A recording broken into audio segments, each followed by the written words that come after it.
وقال نسوة في المدينة امرأة العزيز تراود فتاها عن نفسه قد شغفها حبا إنا لنراها في ضلال مبين. فلما سمعت بمكرهن أرسلت إليهن وأعتدت لهن متكأ وآتت كل واحدة منهن سكينا وقالت اخرج عليهن. فلما رأينه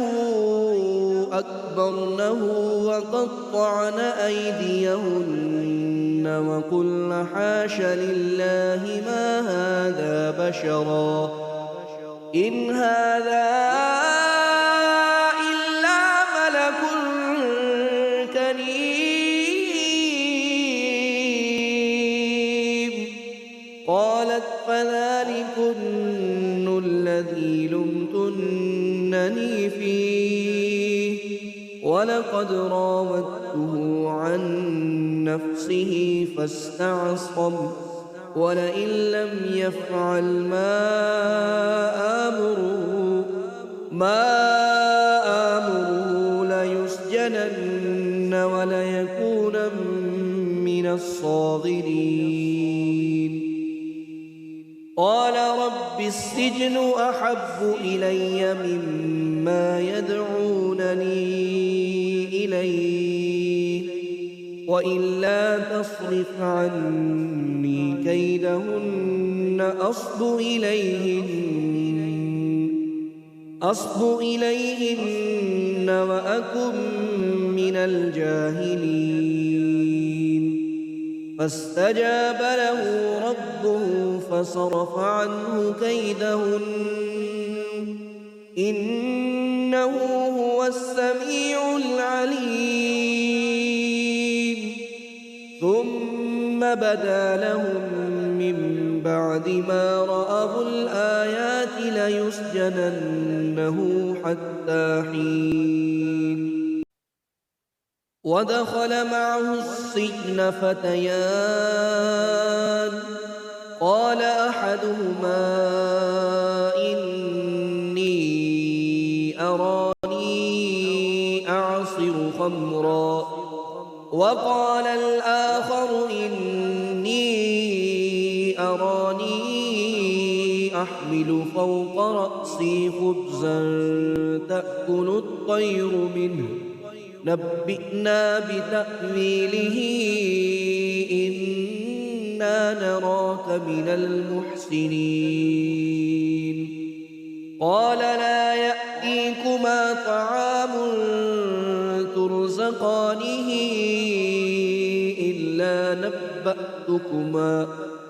إلا نبأتكما بتأويله قبل أن يأتيكما ذلكما مما علمني ربي إني تركت ملة قوم لا يؤمنون بالله وهم بالآخرة هم كافرون واتبعت ملة آبائي إبراهيم وإسحاق ويعقوب ما كان لنا أن نشرك بالله من شيء ذلك من فضل الله علينا وعلى الناس ولكن أكثر الناس لا يشكرون. يا صاحبي السجن أأرباب متفرقون خير أم الله الواحد القهار ما تعبدون من دونه إلا أسماء سميتموها أنتم وآباؤكم ما أنزل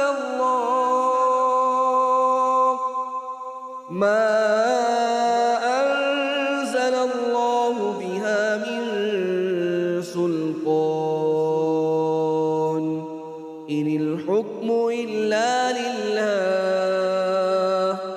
أمر ألا تعبدوا إلا إياه ذلك الدين القيم ولكن أكثر الناس لا يعلمون يا صاحبي السجن أما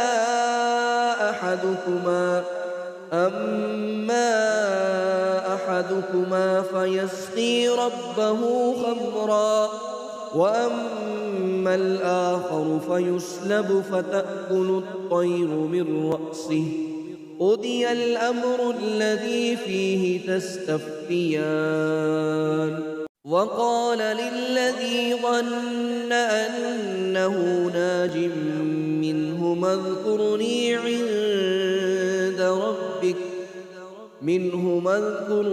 عند ربك فأنساه الشيطان ذكر ربه فلبث في السجن بضع سنين وقال الملك إني أرى 7 بقرات سمان يأكلهن 7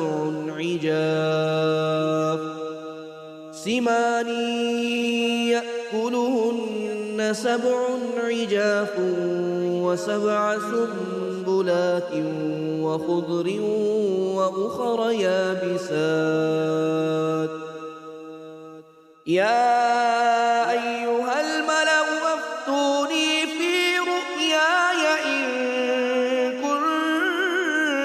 كنتم للرؤيا تعبرون قالوا أضغاث أحلام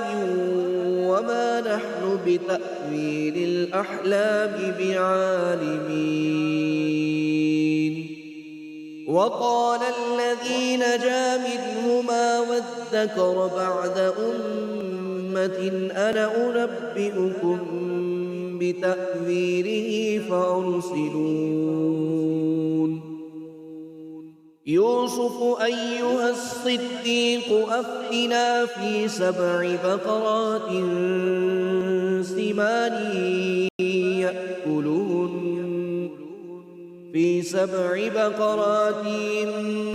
سمان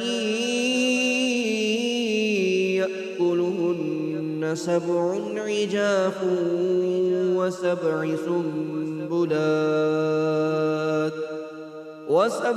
سنبلات خضر وأخر يابسات لعلي أرجع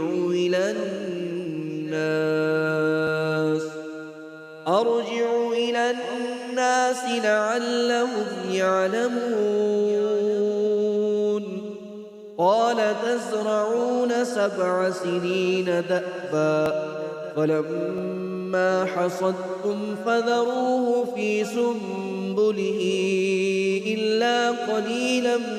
مما تأكلون ثم يأتي من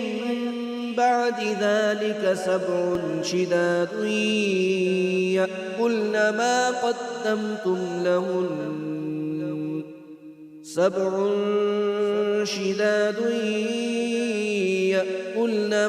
قدمتم لهن إلا قليلا مما